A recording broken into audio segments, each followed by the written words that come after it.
وقل رب زدني علما. إن الحمد لله نحمده ونستعينه ونستغفره ونعوذ بالله من شرور أنفسنا ومن سيئات أعمالنا، من يهديه الله فلا مضل له ومن يضلل فلا هادي له، وأشهد أن لا إله إلا الله وحده لا شريك له، وأشهد أن محمدا عبده ورسوله. أما بعد، فإن خير الحديث كتاب الله، وخير الهدي هدي محمد صلى الله عليه وسلم، وشر الأمور محدثاتها، وكل محدثة بدعة، وكل بدعة ضلالة، وكل ضلالة في النار. waxaan dhegaystay hadal uu jeediyey wadaad la yidhaahdo xasan abshir iimaan oo uu ku difaacayay tix gabay oo xambaarsan shirki iyo gaalnimo cad, isagoo u jawaabayay wadaad wax ka tilmaamay gabaygaas waxyaabaha shirkiga ee ku jira. gabaygu wuxuu leeyahay: mataa tukrim biislaaxi cijaaji ومحو خواطر تؤذي الضمائر، ضعيفا كنت ذا جسد عليل وليس سواك لي عون وناصر، فأدركني وجد لي ذا المعالي بما يشفي الضمائر والسرائر، وكن لي يا رسول الله حرزا من الأسواء باطنها وظاهر. وذات سوفي وردنتي عثمان حدق ليرادو أيا قبيغان وحو كل هذا رسولك عليه الصلاة والسلام، ووحو كليه متى تكرم بإصلاح عوجاجي قورمات عادكو كراميني عاد إيقو كراميني سوكوضا قالوا يدي ذا هجاجينتو goormaad igu karaamayne iyo maxwi khawaatira tu'di damaa iyo waxyaaba nafteeda ku soo dhaca oo idhibaya tiritaankooda oo nafta ka tirtirto. daciifan kuntu daa jasadin caliil wuxuu tilmaamaa inuu daciif yahay oo jirku ka buko. walaysa siwaaka lii cawnun wanaasir, walaysa ma aha siwaaka cid kaa soo harta lii aniga iima aha cawnun kaalmo ama gargaar iima aha, iyo wanaasir iyo hiiliye ama gargaare iima aha. cid adiga kaa soo harta caawinaad iyo caawiye midna iima aha. fa adriknii iga soo gaar فأدركني إسوا هلال يقصو قال وجدلي يقداق ذا المعالي سريمها متك أصاحب كاهو بما الشيء يقداق يشفي عافي ماذنايا الضمائر والسرائر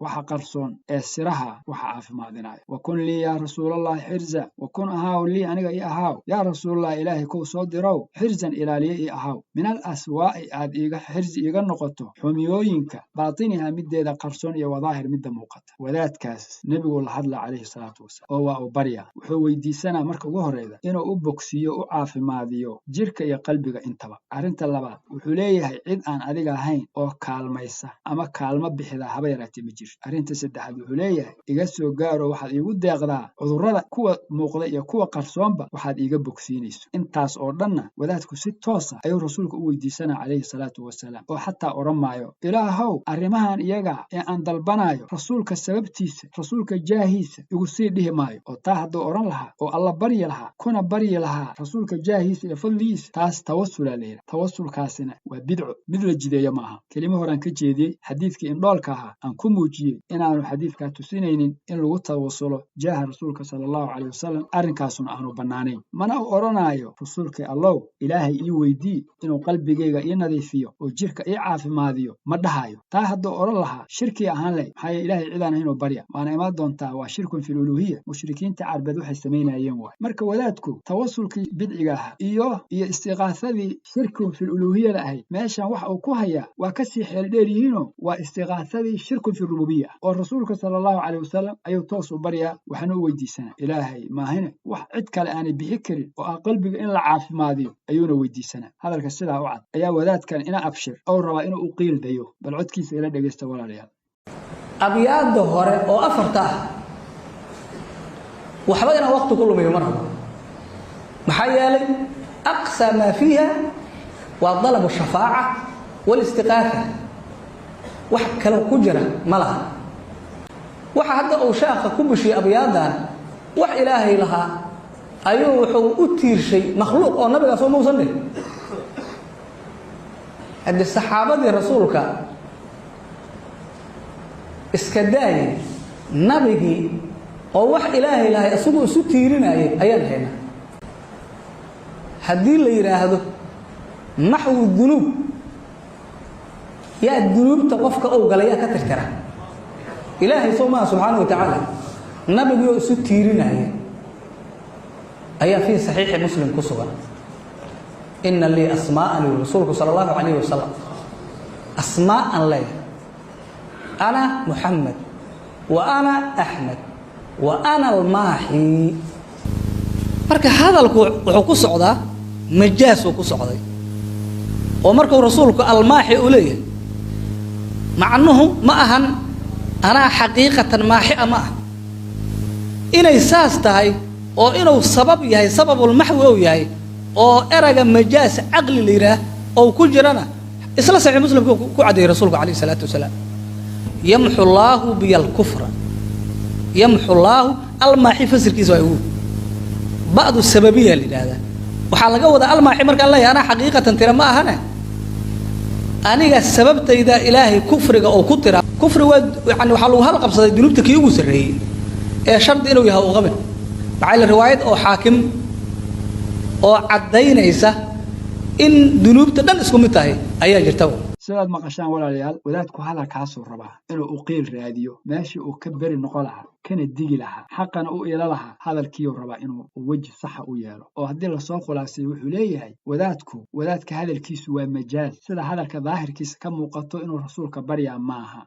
ilaah buu baryaa oo rasuulka u yeerta wuxuu leeyahay waa runoo rasuulka u yeerta laakiin ulajeedkiisu waa alla u yeerasho rasuulku waa sabab mar oo rasuulka waxaa la weydiisanaa inuu shafeeco oo ilaahay arrintaa u weydiiyo taas waaye macnuhu loolama jeedo hadalka sida daahirkiisa oo ah inuu rasuulka baryaayo wadaad oo sheekhu arrinta maxaa daliil u ah wuxuu yidhi daliilaan haystaa wuxuu wadaadku daliil u moodo ama uu ogyahay inaanay daliil ahayn laakiin uu dadka moodsiinayo ayuu sheegay wuxuu ku bilaabay oo inta kalena tusaale u ah oo tusinaya wadaadku wuxuu daliishanayo iyo wuxuu u daliishanaya inaan shaqo isku lahayn xadiidka saxiix muslim ku sugan ee nebigu calayhi salaatu wasalaam uu ku tilmaamay magacyadiisa qaar ka mid ah waxaa ka mid ah ana almaaxi aniga ah almaaxi tirtirax waa fasiro nebigu sallallahu alayhi wasallam maaxi wuxuu ka wado wuxuu yiri yamxu Allahu bi al-kufra gaalnimada ilaahay sababteeda ku tirtira wuxuu yiri wadaadku hadalka isaga rasuulka ana al-maaxi buu yiri ana tirtira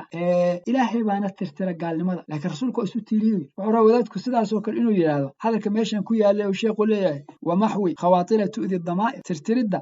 wax wa khawaatir nafteeda dhibaysa damiirkeeda waxa ku jira dhibay sida qasiidatul burdahana ku taala ya maaxiya dunubta kan tirtiro waxa laga wadaa waaye ay ku leeyihiin sida maxwiga xadiidka ku yaalo rasuulka hadlay calayhi salaam markuu wuxuu xadiidka waxa maxwiga ku yaala waa majaaz buu abyaadan maxwiga ku yaala waa majaaz hadalka daahirkiisa loolama jeedo saas uu yiri waa run oo xadiidku waa sugan yahay laakiin wajhul istidlaalka qaabka wadaadku u daliishana waa qaab aad iyo aad u qaldan dhowr arrin waa ku tilmaama arrinta koowaad xadiidka laba maxwi baa ku sugan nabigu sallallahu alayhi wasallam laba tirtirid ayuu xadiiska ku sheegay midna isaga isu tiiriyay calayhi salaatu wasalaam midna ilaahay buu u tiiriyay nabigu sallallahu alayhi wasallam xadiis ku sheegay inuu ilaahay wax tirtiro nabigu sallallahu alayhi wasallam isagana wuxuu isu tiiriyay inuu wax tirtiro marka xadiiska laba tirtirida labada tirtiridna labaduba waa xaqiiqi ee mid majaaz kuma jirto oo tirtirida ilaahay uu gaalnimada tirtiro waa maxay waa inuu ilaahay subhanahu wa ta'ala azza wa jalla rasuulka soo diray oo waxyiga la soo diray waa koow iyo in ilaahay subhanahu wa ta'ala cidii ay khayr ku ogaado qalbigeedu ilaahay hanuuniyo qofkii khayr doona in ilaahay subhanahu wa ta'ala waxyiga waafajiyo oo gaalnimada sida ilaahay qalbigiisa uga tirtiro tirtirkaas ilaahay subhanahu wa ta'ala ficilkiisa waa tirtir xaqiiqiya majaaz ma tirtirida rasuulka sallallahu alayhi wasallam iskaga waramana waa tirtirid xaqiiqiyo waa inuu rasuulku sallallahu alayhi wasallam dadka diinta ugu yeero cidda ilaahay u hogaansanta ee khayrka damacdana ilaahay subhanahu wa ta'ala oo sida ku hanuuniyo gaalnimada kaga tirtiro xasuuso aayadii ahayd innaka la tahdi man ahbabta adigu ma hanuunida cidaad jeceshahay rasuulka allah iska dhaaf cidaad necebtahay hatta kaad jeceshahay ma hanuunida culimadu waxay yiraahdeen aayaddan waxay soo degtay markii nabigu sallallahu alayhi wasallam adeerka Abu Talib oo aad u wanaajiyay oo islaamka difaacay oo muslimiinta difaacay oo dhimar rabay oo tawxiidka ugu yeeray ee uu diiday gaalnimo ku dhig ayuu nabigu arintii ka murugooday ilaahay baa aayadda ku soo dejiyay adigu cidaad jeceshahay ma hanuunida walaakin allah yahdi man yasha ilaahay baa ciduu doona hanuunka inta laga hadlaa waa maxay cidaad doonto qalbigeeda gaalnimada kama tirtirsid ilaah baa taas sameeyo taas marka ilaah baa leh waxaan wadaadka la weydiisanayo ah qalbigeeda ka tirtir xumida waa mid ilaahay leeyahay waa mid rasuulku leeyahay ma rasuulku tawlaha calayhi salaatu wasalaam isaga oo ficilkiisa ahayd inuu dadka xaqa ugu yeero wa innaka la tahdi ila siraatin mustaqim jidka toosan ayaad adigu ku hanuunidaa way marka waa laba hanuun waa laba tirtiri midna ilaah baa subhanahu wa ta'ala ilaahay ficilkiisa waa xaqiiqi midna rasuulka ficilkiisa waa calayhi salaatu wasalaam waa xaqiiqi wax majaaz meesha kuma jira qaladka koowaad wadaadku xadiidka gala waa kaas qaladka labaad wadaadku xadiidka ka galay wuxuu yiri nabigu sallallahu alayhi wasallam xaqi ilaahay buu isu tiiriyay buu yiri macaad allah rasuulku xadiidkaas iyo xadiid kale toona xaq ilaahay isuma tiirin xaqiisuu rasuulku isu tiiriyey isagaana fasiray oo ilaahay baa gaalnimada igu tirtira buu yidhi ee xataa haddaanu rasuulku fasiri lahayn calayhi salaatu wasalaam min almacluum bidiini bidaruura waxay qasabtaa in la ogaado rasuulku xaq ilaahay isu tiiri maayo see isugu tiirin xaq ilaahay intaasaaba lala soo diray xaqa ilaahay inuu u gaar yeelo ayaaba ilaahay la soo diray oo rasuul ilaahay ku noqdee ee soo isugu tiirina xaq alle sala allahu calayh waalihi wasalam beenta intaa la eg fiiri iska dhaaf rasuulku calayhi salaatu wasalaam xaq ilaahay leeyahy inuu isu tiiriye dadka kale xataa inay isaga u tiiriyaan xaq alle ma ogolayn sidaa awgeed saxaabi baa wuxuu ku yidhi maa shaa allah wa shi'ta ilaahay iyo adigu waxaad doonteen buu ku yidhi rasuulku sala allahu calay wasalam wuxuu ku yidhi saxaabigii ajacaltanii lilaahi niddan ma ilaahay baa ila mid dhigtay mashii'adii ilaahay taydii ma isku lamaaniday bal maa shaa allahu waxdah bal waxaad dhahdaa maa shaa allahu waxdah ilaahay wuxuu doonay keliya saxaabiga alla mashii'adiisa iyo rasuulka mashii'adiisa inuu wada simo saxaabiga ugalama dan lahayn laakiin hadalka daahirkiisaa saa noqday taasaa nabigu saxay calayhi salaatu wasalaam waa run ilaahay mashii uu leeyahay subxaanah laa'iq bijalaalihi wa cadamatihi rasuulkuna sala allahu calay wasalam mashii uu leeyahay laa'iqun bihi calayhi salaatu wasalaam in huwa ilaa dikrun lilcaalamiin liman shaaa minkum an yastaqiim wamaa tashaa'uuna ilaa an yashaa allah marka ilaahay mashii uu leeyahay subxaanah wax walbaana mashii'adiisay hoos yimaadaan makhluuqaadkana ilaahay subxaanah watacaala mashii uu u yeelay sidaasay tahay nebigu sala allahu calay wasalam ma ogolaan saxaabiga inuu labadii mashii'o isku qabto ee hadalka daahirkiisa laga fahmo ilaahay subxaanah watacaala mashii'adiisii iyo rasuulka mashii'adiisa in laysku lamaaniyo la simaayo saa hadday tahay nebigu ma isaga laf ahaantiisa xaq ilaahay leeyahay isu tiirina macaad allah taana waa qalad waxaa kaloo qalada maxwiga xadiidka hadduu noo muuqday inuu xaqiiqi yahay ha la ogaado kan gabayga ku jiraana waa xaqiiqiya majaaz maaha sababtu waa maxay cidda loo yeerana ee magaceeda loo yeertay waa rasuulka ma odhano wadaadku wa kun lii yaa rasuulallaahi xirzan rasuulkii allow ilaaliye iyo ahaw xirzi iga noqo min al aswaa'i baatiniha wa daahiriha xumiyaha teeda qarsoon iyo middeeda muuqata xirzi iga noqo iyuu kula hadla rasuulkuu la hadla calayhi salaatu wasalaam wuxuu weydiisanaana waa wax ilaahay mooye cid kale aanay awoodin ee ah quluubta in laga tahiro xumida quluubta in xumida laga tahirana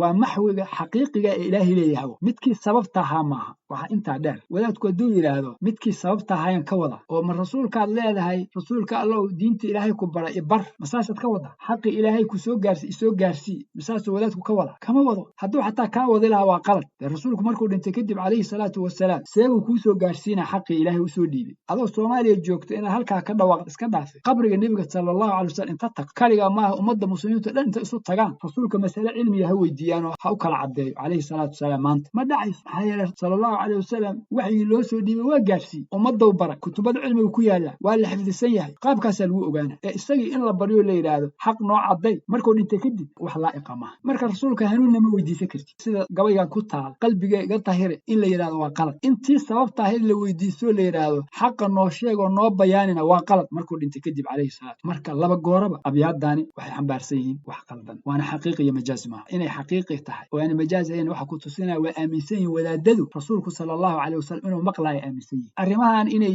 ka helayaanna waa aaminsan yihiin hadduu yidhaahdo war ma aaminsanin rasuulku inuu dawa arrimaha noo samaynayo balse waxaan ka dalbaynaa shafaaco oo waxaan uga dan leenahay rasuulkuu noo shafeec walaalayaal ulajeedkiinuna waa shay ficilkiina iyo hadalkiinuna waa shay kale dhaqankii mushrikiinta ha samaynin mushrikiintu intay ilaahay cidaanay caabudaan oo baryaan oo wax u gowracaan oo u nadaraan oo tala saartaan oo ka cabsadaan oo u sujuudaan iyo qaybaha cibaadada intay sameeyaan ay waxay dhihi jireen ulajeedkeennu waxa waaye maa nacbudum ilaa liqarribuuna ila allah haa ulaa'i shufacaauna cindallah ilahay agtii nooga ergeynaya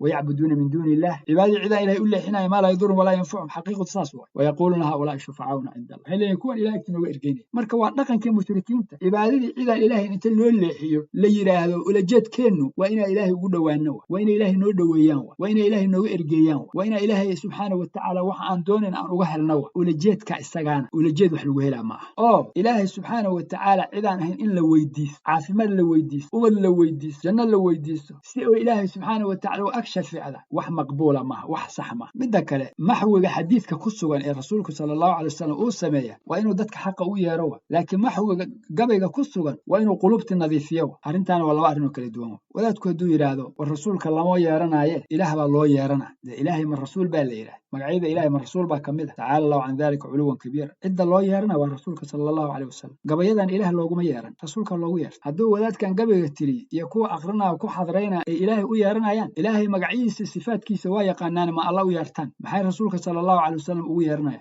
ina abshirow ka waran nin baa wuxuu ku yidhi xasan abshirow markaa soo dayduu yidhi adiga ku yeeri maaye nin cumar la yidhaha u yeera aa iska sii jeesatay xasan abshirow haddana ku yidhi war maxaad iigu yeerid adiga ku yeeri maayo hadalkan majaaz waaye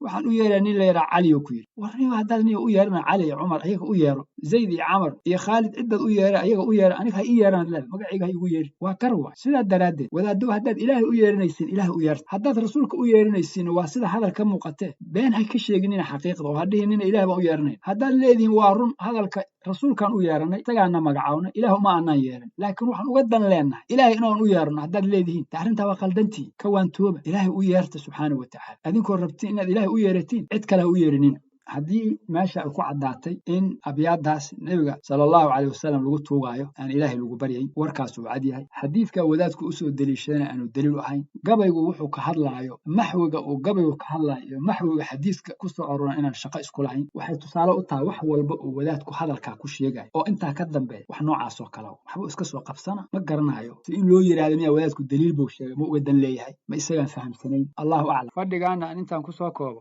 waxaan uga hadli doonaa fadhiga xiga haddii ilaahay idmo mas'alada uu wadaadku ka dhawaajiyey markii uu yidhi waxa ugu badan ee gabaygan ku jiraa waa talabu shafaacati walistighaatha hada wallahu aclam wsala allahu wsalam wbaarak cala nabiyina muxamed waaalihi wasaxbi ajmaciin